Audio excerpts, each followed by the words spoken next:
Bonjour, mon nom est Karim Chérif, je suis de Parcours 3. Aujourd'hui, on se penche sur la question comment bien fixer ses objectifs. Je vous présente la méthodologie SMART en 2 minutes. Que vous ayez des objectifs à court terme, à moyen terme, à long terme, la méthode de ciblage des SMART Goals permet d'écrire vos objectifs clairement, de déterminer une échéance pour les atteindre et de comprendre les résultats souhaités. Donc, pour débuter, on a le S de spécifique. On veut que ce soit court, concis, précis autant que possible. Faire une bonne année de marketing, c'est pas un objectif, c'est un constat qui reflète mal ce qu'on doit accomplir.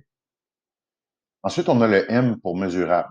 Donc, accroître le volume de visiteurs sur notre site, par exemple, c'est pas un objectif mesurable comme tel. Si on en a un de plus, on a atteint l'objectif en théorie. Donc, en précisant de 15%, on peut mesurer la progression à tous les mois.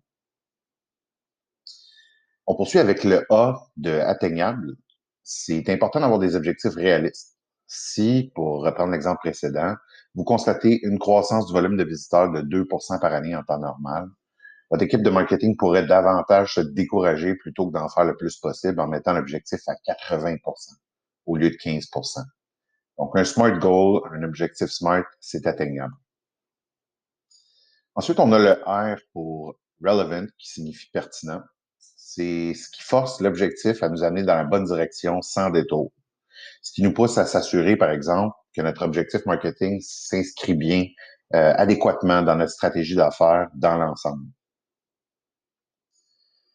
Le T, lui, symbolise lié au temps, c'est-à-dire selon un certain échéancier, au cours d'une période, d'un espace-temps bien défini. Donc, en conclusion, faire une bonne année de marketing pourrait, selon la méthodologie SMART, se traduire entre autres comme suit. Publier 8 articles, dont un livre blanc par trimestre pour accroître le nombre de visiteurs annuels de 15%. En espérant que ça vous a plu et que ça vous a éclairé au niveau des SMART Goals. Merci beaucoup.